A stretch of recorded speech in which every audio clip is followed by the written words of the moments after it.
stuff just happens. But also, if you're trying to just make it a little more streamlined and smooth, the best you possibly can. You know Hello. what I mean? Hi. So,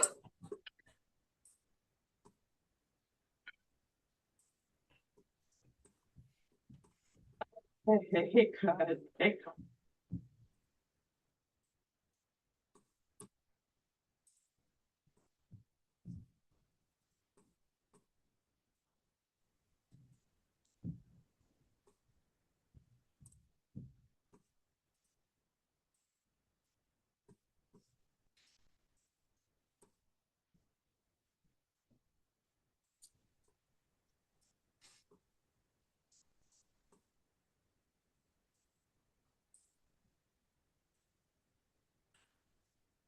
Hi, Tony.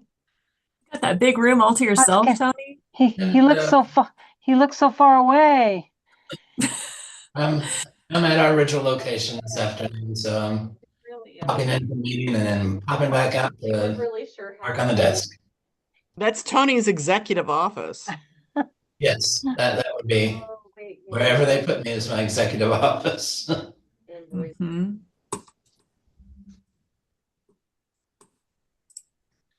Is my audio coming through? Yeah, just fine. Oh, awesome. I do imagine, though, that we are on an enormous TV in front of you so that all of our faces are just huge. Yes. And we're in the perfect Brady Bunch configuration right now. Just about. Krista is in my middle. Yeah. Dealing with the money, you gotta be, careful. So,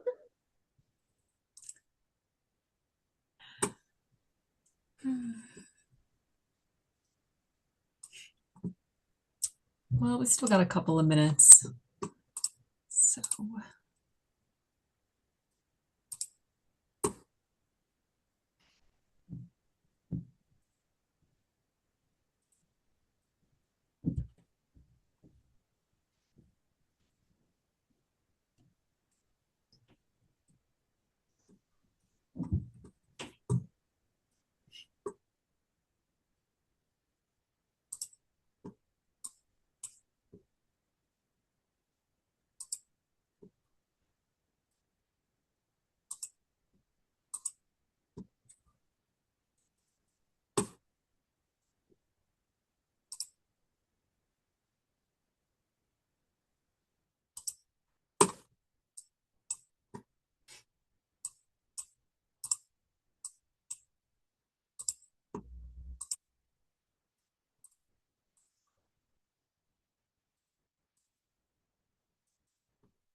I mean, I feel like we have all of our kind of usual people here, plus some new people, which is extremely exciting. And it's 2 o'clock on the dot, so I feel like we can go ahead and get started whenever. We tend to keep the meetings pretty casual. Like there's usually a few things that we have that we are going to go through. And then typically we open up the floor if anyone wants to ask about a report or look at a report problem together. So in that extremely casual layout of, sorry, I couldn't tell if it was feedback. I I'll just go ahead and get started unless anybody has anything else. But I was going to share, to get started, I was going to share the results in a slightly different form of the report survey that the committee sent out late last year. So you should be seeing an Excel spreadsheet. And what I did is I took every answer from the report survey that was sent out. We got 37 answers. And these at the top were the reports that we had asked the libraries if they would be interested in having templates for and getting training on. And these were just examples of things that we thought might be helpful to libraries. So they were just kind of thoughts. And then we also asked if libraries needed specific reports that they are not getting from other sources. So at the top are the reports that we sort of suggested and asked people if they needed. And the row that I want to highlight is the one in the middle here. It says our library is interested in this. And I put a little color gradient filter on it to show which reports had the highest interest out of the libraries. So we can see that a report showing a list of items that are in certain statuses, like mending or cataloging, is highly desired. Also, a list of items that do not have a circ mod, which are both, I think, easily accomplished. We've got lists of items in specific shelving locations. So stacks is the example that I used because that is a troublesome location. And then a little bit less interest in newly registered patrons, but still a lot. Lists of items using invalid age hold protection rules for your library. So you could say, we use 1 month, and if something slipped through with 3 months or 6 months, you'd get a list of those items, every 2 weeks or whatever you wished, so that you could clean them up. We've got lists of items without prices and lists of patrons that are using invalid patron groups for your library. Those are the ones that had the most interest. And then the ones that I highlighted in green, there are reports for which I already have an existing template, and they're actually in Simply reports. And then the two that I've highlighted in orange, I have templates for in standard reports. The other ones I do have examples of. So hold ratio report, lists of items with deposits, and list of newly registered patrons. But I thought maybe we'd hold off on at least the holds ratio report until a little bit later, because I would argue that that's like the most complex of the reports on this screen. So I was going to ask the committee today what they thought would be the best way to share these with membership. I mean, a Word doc with like snips of what to do in simple reports. I hate to direct people to regular reports if it's really easy in simple reports. It may be easy for you in simple reports, but I mean, I just still struggle with that. And especially since they did the upgrade and more angular in old reports, I mean, I'm feeling a lot better, more confident in that. So I don't know. I think it depends on who you're and the experience that people have. I don't know that that's an easy answer. I don't, because you've got a vast array of knowledge from people. So that doesn't really help you answer your question, but that's just. I mean, that's not true. I think it does. I think it does help to have that perspective. Yeah. Heather, I'm going to try and share. Oh, I'm sorry. Am I talking over somebody? No, that's okay. Go ahead. I've been thinking, so I'm also on the cataloging committee, and I've been thinking specifically about the cataloging reports that are basically what I consider maintenance reports, where it's like the TCN -1. Your library has some books on this report, and you need to do something with them to resolve an issue, which is basically we can't open TCN -1 because there are too many items on it, and it becomes kind of a headache to deal with those things, those pre-cat items.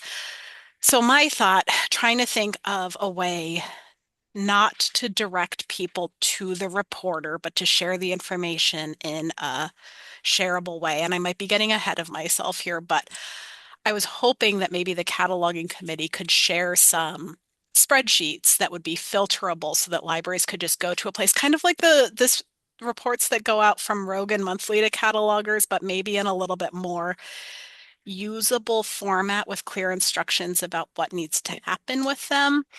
So I actually kind of put together a sample of what I was considering for the TCN -1 report. And are you okay with me sharing that, or am I putting the cart before the horse here? Okay. Just let me know if you can't share over mine. It looks like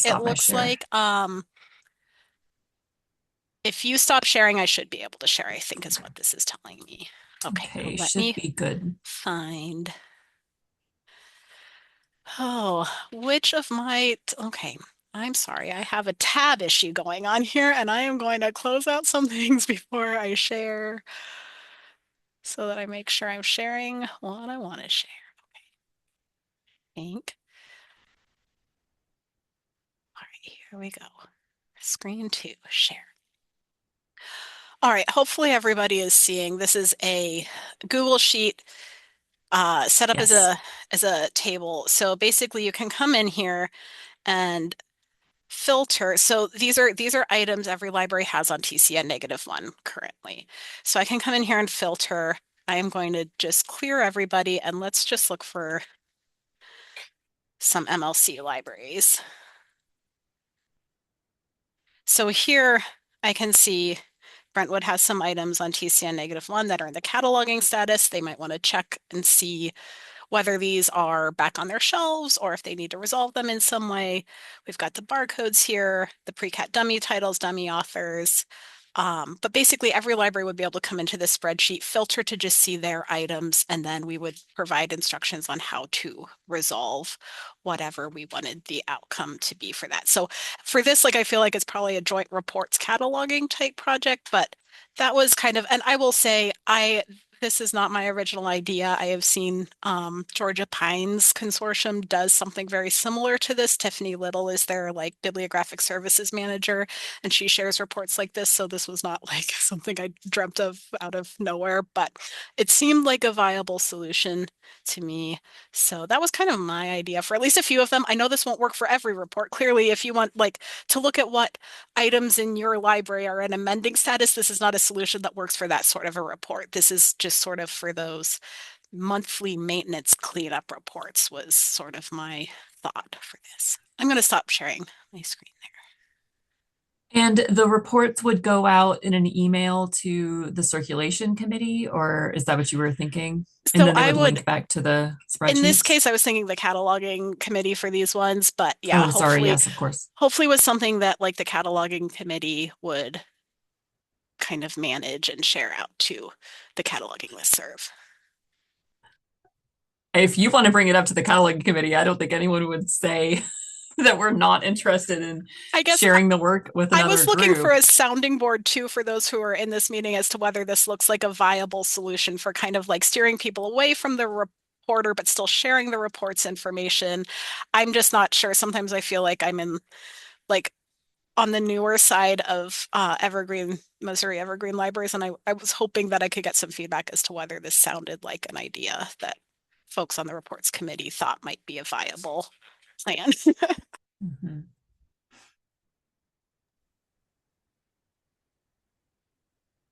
I just pipe up and say anything that somebody has doesn't have to go in there and remember to do themselves. I think that is the key to all people's happiness, right? I don't want to have to remember to go in. And if you have a month where it's like, oh, I didn't get a chance to look at that, but if it's delivered to you, you have a lot less work on your part and you have a lot less excuse, and you don't have to remember a different thing that you have to do. It's just handed to you, and that's exactly what I'm looking for every day. Just hand it to me. Plus, the instructions of what to do, I think, are critical. Like receiving a report, it doesn't actually tell you very much unless there is additional guidance. You know, if it's in cataloging status, well, what does that mean? Well, it means that you probably need to do like something with it because that's a status that never goes away on its own. Oh, Karen put a link to it in chat if anyone wants to check out their library's current -1 items.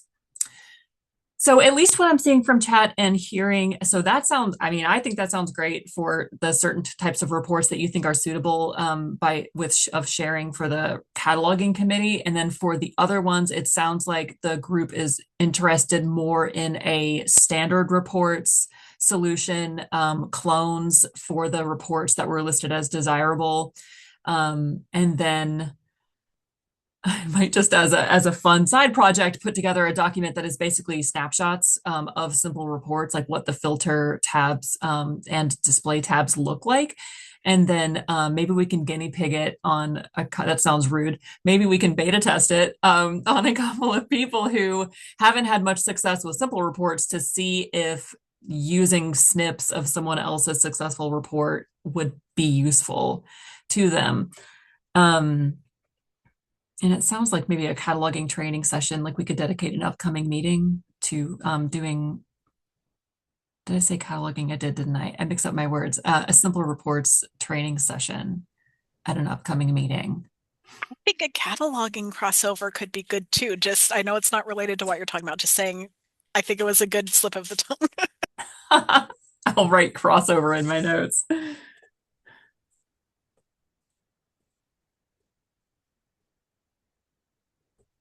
Okay.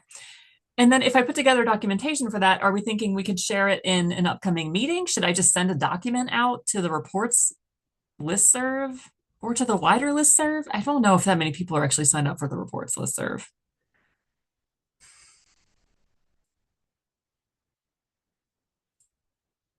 Yeah, we'll percolate on it. Start with reports. So Krista says start with reports, and then we can sort of distribute a draft version and get feedback on it. That's a good idea.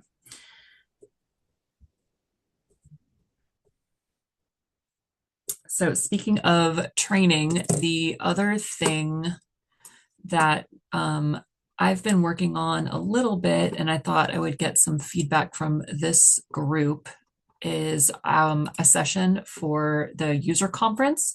So the work what we've been doing for the last few months, and I think it even started as early as July, we were getting emails from Tony about what we can do to share best practices and how best practices can contribute to a cleaner, simpler, easier to manage reports interface, because there's so many shared reports from so many different sources that the searching is barely functional. So creating best practices that will limit the number of reports which are shared on the consortium level and hopefully give people more confidence in the reports they make themselves and able to use their own folders more effectively. So I've started, now I'm sharing my other screen. Oh, that's not what I was going to call it. I came up with a new title. I was going to call it Wrangling Reports, because we need to, Colleen has requested a title and a brief description for the conference description, the conference program that she is putting together. So what I had put together for ideas are the things that we were talking about in previous meetings. How do you search for, I put reports, that is, should definitely be templates. How to search for templates. How to clone templates. How to organize your own folders. Let's see, how to share. How and when to share. How about that? Folder organization, tips and tricks, like, is my report running? The perennial question. How to clone something and clear out the filter values if people have added those things. And then I just have at the end best practices, because we had started creating, hopefully you can see now that I've switched tabs, we had started creating this best practices doc, which talked about even like naming conventions. Is this a list of something? Is it a count of something? Those are going to be very difficult to institute on a consortial level, but we'll never know if we don't try. Because I know personally my reports are named things that might not mean anything to anyone who is not me. So those could probably have friendlier names. And then I think once we introduce some best practices and we get more people feeling comfortable with searching for reports and not sharing too many reports, we could do a purge of the shared folders, which was something that we were working on late last year. But when we brought it to the executive board for feedback, the feedback we got was that they wanted to see a little more description of the project, and they wanted to see the folder purge as part of a wider project to clean up reports and make them more accessible for membership. So I was thinking I could send out the edit link to this report, and then if anyone wanted to add to it or have things that you definitely think we should cover. I mean, we could talk endlessly because there's so much to cover. I think we really do have to focus though, because it's going to be a comparatively short session. So I think these are the things that we recently identified as things people would like to learn. And when we look at the results of the report survey, and I think that at least a few people here got the list to the survey results, a training session about cloning was very high in terms of interest level. So I will send this out to kind of my usual suspects, but if anyone Heather, else wants to Mary hop Ann in on dropped it. this suggestion in chat to add in recurring reports Ooh, too I love as a that. topic. How and when to share tips and tricks. Is my report running? I love it. Recurring reports, which is in itself a recurring topic that is always good. Okay. I love that. I mean, we have plenty of time to work on this, so I figure we can just sort of peck away at it for the next couple of weeks. We'll take a look at it at the next session. If anyone would like to volunteer to lead any of these sections at the user conference, how many people here are planning to go? I'm already registered. Oh, I see a bunch of hands. Marianne, Regina, Karen, Anita. Yes, Tony definitely has an old PowerPoint on how to clone and do folder organization. So we should definitely start with that. Thank you for the reminder, Lisa. Tony, I might email you for that if I can't find it. It might predate me. I'll send it to you. Oh, Thank you. I think I asked about that one other time when somebody was asking, yet again for recurring reports. I said, oh, Tony has that. And then I think maybe Tony, you had mentioned that it might have been before the updates, so some things may need to be updated with that. But as a general information, it was, great to start with. yeah. That was, yeah. And your exact everything would have to be updated on it, but the general information is still good. It just needs cleaning up and renewing. Keeping documentation current is really a job, a job of its very own. The only other thing that I definitely wanted to talk about today was the new reports feature in Evergreen 315. So Angular buckets are really cool. I know that that's been mentioned several times in several meetings this week, but there is also a new reporting feature that has come along with Angular buckets, and I wanted to show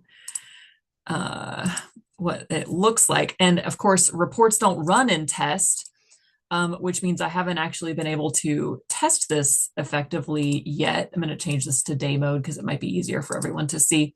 So we're on test right now, and I'm in simple reports actually. But when I go to simple reports to my output tab, there is this new section, bibliographic record bucket options. And what it looks like to me and what I'm reading from documentation is that if your report contains a column that has the bib ID, basically the TCN, you can then select if you would like it to go into a new bucket. Oh, you can do both. A new record bucket, an existing record bucket, and you input the ID here. Or it looks like you can literally do both of those things, which is fascinating. This particular report is collections, and I'm willing to bet collections is the only report that this option exists for because the item buckets have not yet been angularized. So this option exists in simple reports under collections, and you can also see it if you go to, oh yes, please close. If you go to any of your existing reports, is that empty? Sometimes I just cannot remember where I put things, Oh, here we go. I don't think any of these are bib reports. Ooh, I know where there's going to be a bib report.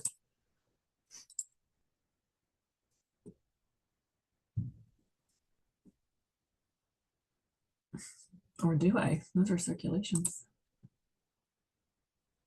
And that's going to be holds, items. Karen, do you have a bib report in your shared folders that you're like immediately aware of? I don't know. Let me check real quick.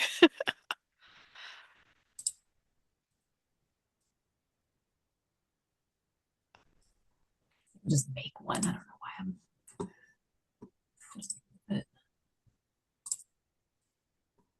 template, template name, test, the classic name, bibliographic record. So I'm looking at a bib report, and then when I come to report layout, oh, it doesn't like that because it's just a template. Oh, why did I save that? There is nothing in that report. Bibliographic record. Let's say we want, sure, record ID.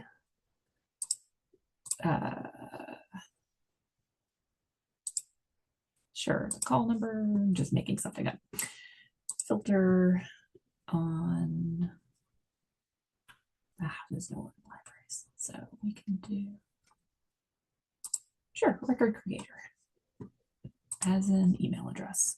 I'm just making this up. Is null. There we go. This report does not make any sense whatsoever. It doesn't like it. Test already exists as a name. Test 1, 2, 3. All right. Literally, I'm the person that has the report name test. I'm so sorry. So I have come now to the report that I put together, which makes no sense, but I just wanted to show you that in standard reports, when you get to your layout and scheduling, where normally you can choose what format you'd like to receive the report in, there's this new option here for bibliographic record bucket.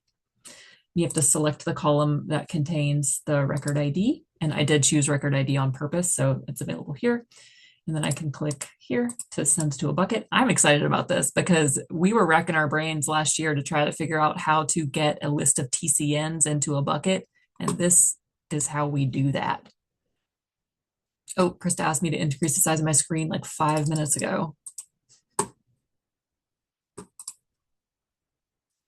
Oh, all right. So hopefully that is slightly more clear. So I was thinking about just putting together a little doc with screenshots of this. And again, we're not going to really be able to test it until 315 goes live in production, since reports don't run on test. But I'm very excited about it, actually. So those are the only topics that I had today. If anybody wants to talk about a report in particular, or if anybody has a topic that they would like to discuss, the floor is yours.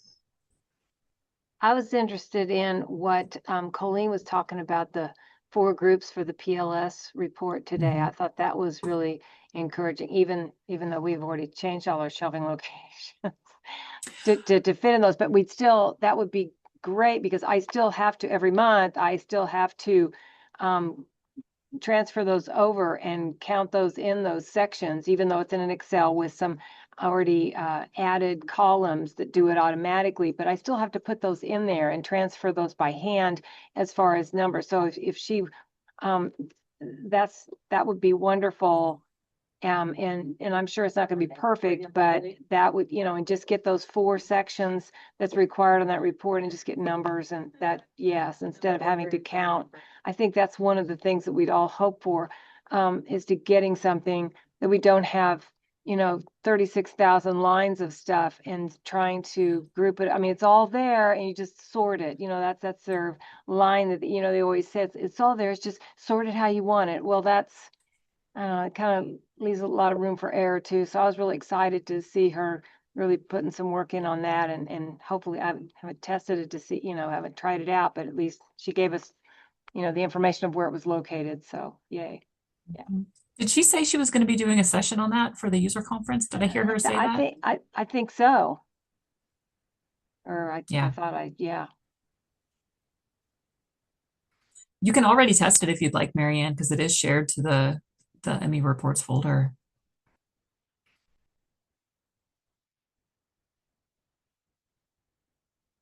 I'm kind of afraid to, though, because if I compare it to what I've been reporting, and it's way off. I know. I think there is a certain level of flexibility. Corey does expect a certain level of flexibility. I know. You It's just numbers, right? So if you're starting over. And you only get an email from Corey if you're more than what, 10%? I have no idea, but there's some limit.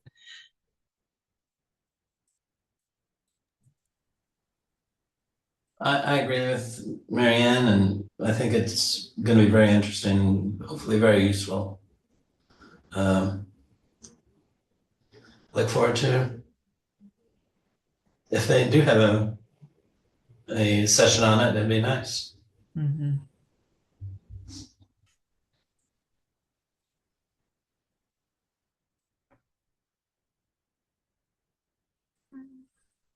Are you looking at the I'm pleased. chat? Oh, I guess I'm not. Thank you for reminding me though. Oh, Lisa asks if they ever figured out why some reports time out, or are we just waiting for the upgrade to see if it fixes it? I mean, that email from Colleen and from Stephen Calendar made it seem like they were going to make some updates to it when we upgrade, which is not for another 2 weeks. Um, I have not heard anything additional other than that. So, did you have any luck with your weeding reports, like limiting them? It seemed like you didn't with the last time that we corresponded. I did try that, and of course, I got very little results. It did work, but I got very little results back, and it didn't do me a lot of good when I'm trying to weed things and I get 10 things to weed, you know. Yeah. I need the Yeah. bigger list. And I know it takes more to generate those reports because it's going through all those filters, but uh we, I have 4 branches and we're ready to weed. And we've got to get started on that. So, I mean, my inventory reports, they are longer reports, but I guess they don't have to filter out as much, but they generate just fine. So I don't know. I don't know what the deal is. I mean, a couple of ideas, and they're both, of course, they both require a little bit more work, but one of the ideas is to run a report where the only display output is barcode, pop those into a bucket, and then run a report on that specific bucket to get call number information and shelving location information. So it's running 2 reports instead of one. But Yeah. in theory, it could work. The other idea is to schedule overnight. And I know lots of us do I that, I have I have but done that and it would still you just have, time out. yeah, that's frustrating. Yeah.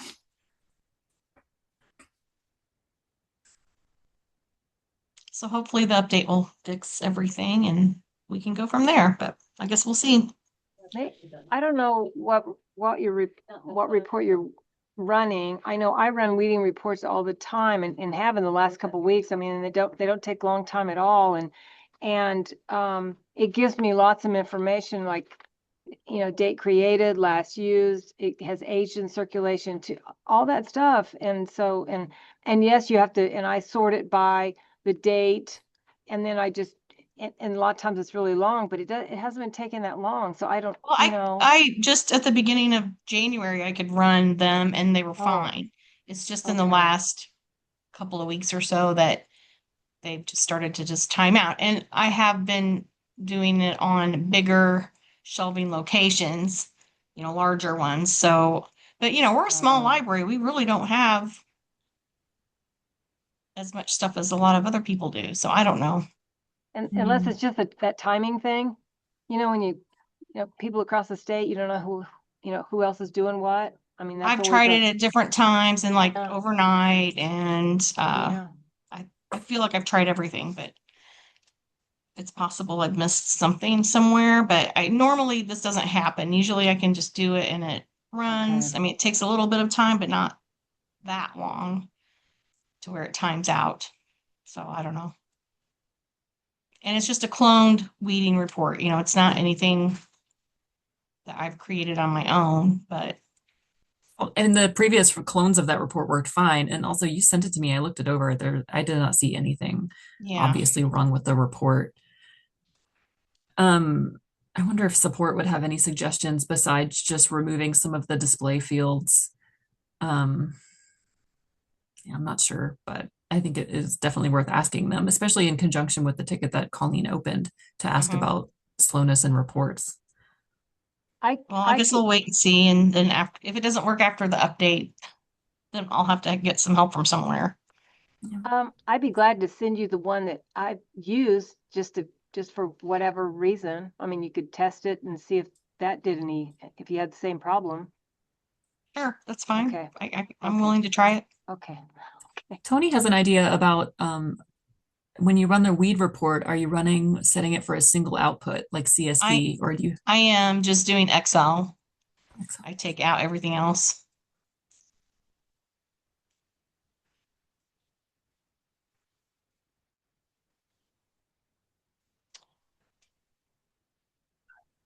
not sure what's causing that slowdown. Yeah. I know if you have extra outputs, it will slow things down. I know if you, of course, the more complex the report and the more sources it's drawing from. I usually Yeah. just pick, it's for one branch, one shelving location. And the criteria is usually created 3 years or older, and then hasn't been checked out for 3 years. That's And I tried like 5 years, and that's, when I got 10 items, and that's not going to work for me. But I don't really have any other criteria, other than that, I don't think. it doesn't sound like it's a very complex report. It really No. shouldn't be taking that long. Uh-uh. I mean, it's what I've been doing all along, all this time. And all of a sudden, it's just, If Lisa, if you clone your existing report and remove every display option except for barcode and send me the results, I can pop them in a bucket for you and I think probably pull the same information, and that I think that might work. And you wouldn't have to wait 2 more weeks okay. I mean, I can create for the buckets upgrade. too. I can do that I myself. know, but You just want I to play just with it, don't you? I just feel bad leaving you in the lurch, really, It's okay. It's all right. I mean, it's just a couple of weeks probably, so we'll see. I wear many, many hats, and so I don't, I have to do lots of things other than weeding reports, so.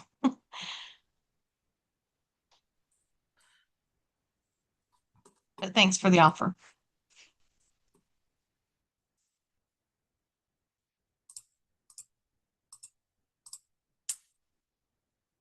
Does anybody else have a report they are working on or would like to discuss, or a problem?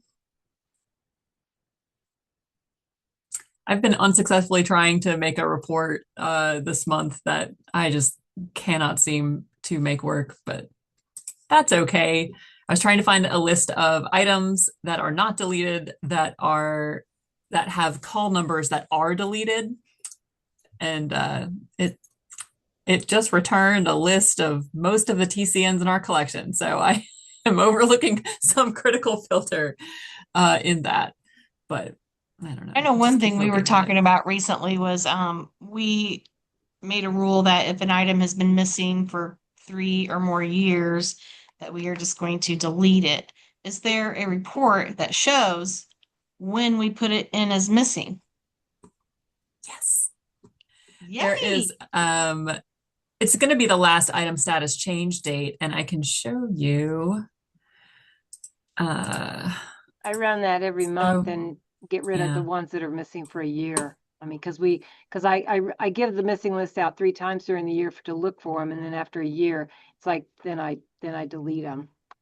Yeah. So I do have quite a lot of reports here, but this report is called UC Missing Over 120 Days. So it's not 5 years, but it's easily edited to be the report that you need. So this is a simple report using collections. It does have quite a lot of information about the shelving location, call number, etc.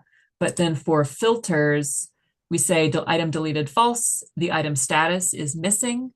And then for this, you would say the item status changed date, the age of that date is greater than or equal to 5 years. And then you would make sure that your library is represented in the list for owning library. What was the name of that one again? This one is called UC Missing Over 120 Days. And I can make a clone and send you the link. And then when you save it, it becomes part of your Simply Reports list. Okay, that'd be great. And then you can edit it from there. So I'll actually do that now. Close. All right, thank you. Cancel. You're so welcome. But yeah, just like Marianne was saying, I have several of those that run every month. Like if they've been missing, and there's one that's like mending more than 6 months, in process more than 6 months, on order more than 2 years. You know, any of the things where you get stuck, like things get stuck.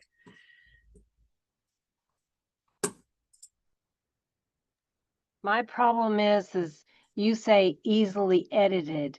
That's an oxymoron for me. I cannot easily edit them, so I want to get better at that. I think simple. I like being able to edit the same report instead of cloning and then changing one thing. It can be nice because you can see all the previous mistakes you made. But then you have this list, of 12 reports that have all failed, and I feel like that can be frustrating on its own. I try to have a rule where if I get to like version 11, I try to start fresh because it's clearly not working.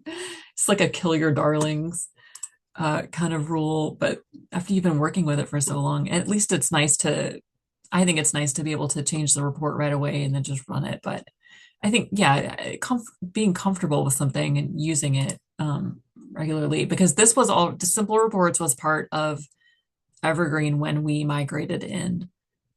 So we had, I think, an advantage there because we got training directly from Equinox when we were migrating. Oh, I have two. Why do I have two? Well, I will figure out why I have two, and then I will send Lisa a clone of it.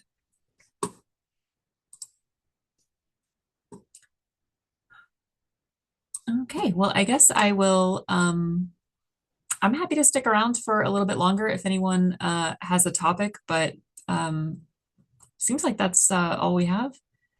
And I'll send out some links. Oh, Darcy has a question. In a similar vein, is there a way to generate a report of when a patron's account was edited and what username did it?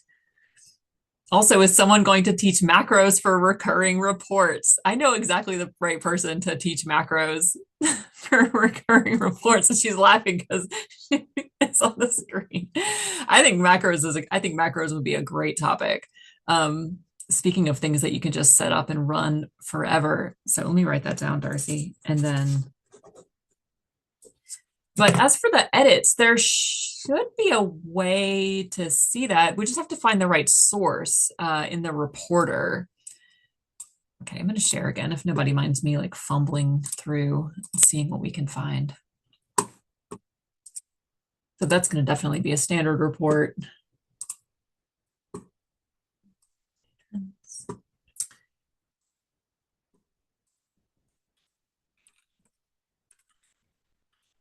Be better about making report names that make sense. List of edits and editing users for patron accounts. Sure. So ILS user is probably the obvious one, but I see directly underneath that one that's called ILS change history. So I'm just going to select it and see what the options are, because it might be literally exactly what you need, because at the front here for the options under just the main options, I see change time, which is a timestamp, so date time. And then we've got the staff user, which we can see is a link. And I don't know if other people were told this, but I was told that if it says link, then you're supposed to click on it over here instead. And I cannot remember why they told us to do that, but that's what I was told. Link won't give you anything. That's the reason why. Hey, thanks, Tony. So let's see. Primary ID. So I'm selecting the user ID. Maybe we could do username. No, we don't have username. Oh, there it is. OPAC staff client username. We'll do that. I'll do user ID as well in case it's not disambiguated. And then target user, because we want the patron that was changed. Oh, that says link. Don't do it. It's a trap. Username? Is there not barcode on here? Well, you're going to see my trick for when I can't find something in the list, and that is I Control F and type in barcode. It's a no. Current. There's a trick for it. There it is. Current library card. Current library card barcode. So I'm going to edit the name of it to be patron barcode, because other than that, we have a bunch of output that has usernames and barcodes, and I think that's really confusing. Actually, we can do staff ID on that one. That column might be useless, but I sort of err on the side of adding too much and then removing later if I can. So now we'll display information about the staff person who changed the patron. We'll display the barcode of the patron who was changed, and then, wait, I lost my chat, so I can't see who Darcy was digging around under user. That makes sense. So I'm going to go back to change history and add in the change time. And so you're going to have to put a filter on that because otherwise it's going to be absolutely bonkers. So I'm going to put in change time as a filter. I'll do a transform for age less than or equal to, I don't know, seven days. So in theory, then we are only pulling patron accounts that have a change time that is within the last 7 days. So if it's a report that you're running once a week, that the relative dates are always very helpful. And then Heather, can I, sorry. no, you're fine. I was going to explain a little more why I'm trying to find this out. Sure. Somebody has a weird expiration date that doesn't match when they signed up, and it doesn't match any of their family's expiration dates, and it's way in the future, and they have to pay. So really, for this report, I'm just wanting like one patron or one family, but I'm wanting a lot longer than 7 days, if that. And I mean, this has already been super helpful because starting in the change history makes a big difference, because I was just digging around in user and not going well. You could probably get there from user. I mean, I feel like that's something in reports, but hopefully this is easier. And I think what you want is probably very doable if you know the current barcode of the user that you are most interested in, then you could probably just add a filter for current library card barcode raw data equals, and then pop the barcode in. In theory, that would pull the changes that were made only to that one patron. Well, and I could leave it blank too, in case I ever needed to run it for a different patron. All I have to do is just input that. Yes, that's right. Absolutely. Or if you said that there were maybe a couple patrons in this particular family, so, you could always do enlist so that you could run it for a couple of patrons at a time. But I'll be curious if that gives you the information that you want. I hope it does. Yeah, I'll give it a try and let you know.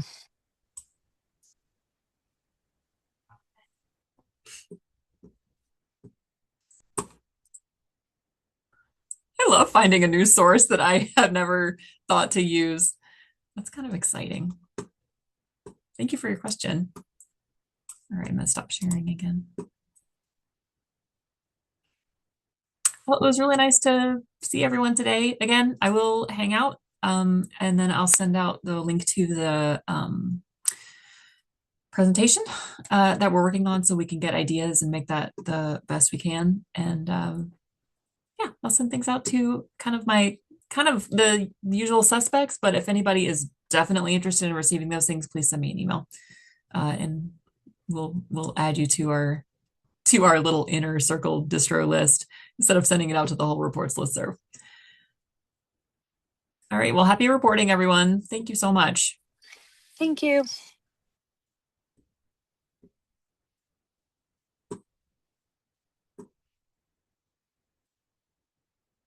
Oh, Karen, if you're talking, then you are muted. I am muted. I think I was unmuted and I muted myself.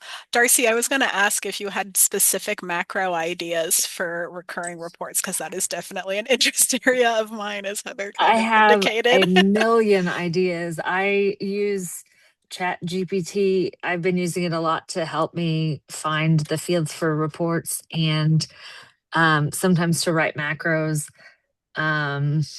for reports that I do a lot, or like yesterday I did a waiting list, and I have a formula that I use to strip the articles off of titles and alphabetize with a helper column. Just I'm I have an Excel sticker on my car. I'm a total nerd about it. Love that. I have a macro that I made to tell me exactly how many additional copies of a book to buy based on our hold ratio report. So it's That's super cool. it's really fun. I also recently this is unrelated to reports specifically, but I learned about through a cataloging group. There are kind of browser plugins that you can get for your browser that basically allow you to create macros to use online. And I've done some so that when I like merge, I can just type merge and it puts the date, it uses today's date, it puts our OCLC symbol, it does all of the Ooh. things. So I'm not constantly opening my little text pad I and copying and pasting everything Yeah, out of it. I Yeah. have the copy and paste, but then I Yeah. also have like little post-its by my computer that have like the 902 and the 500 and the Yeah. Yeah. Yeah. Well, I'm surrounded. You can't see them, but I'm surrounded Yes. by those. Yeah. Yeah. So I think I like that as a idea. I don't know whether this is the year that we'll get to. I was totally joking, but totally serious. Like Oh, I I would would be love it. happy to talk macros whenever. Yes. I love Whatever it. you want. Yeah, our old ILS had the ability to do some macros within the client. And when we lost that when we moved to Evergreen, I was kind of Oh, sad, but I found some workarounds. that's awesome. Yeah. Very cool. Yeah. Well, I was curious what your Yes, no, I what your love macro it. thoughts were. Yeah. It's such a good idea. Yeah. I don't think a lot of people are very, I don't, I don't know if people love Excel like we love Excel, but I want to help them with that. If I can Oh, I love it automate so things much. that I have to Yes. do more than 10 times a day, I will automate them. I'm even that way in real life. Like I'm a sucker for efficiency, but I also just love data and spreadsheets. Same.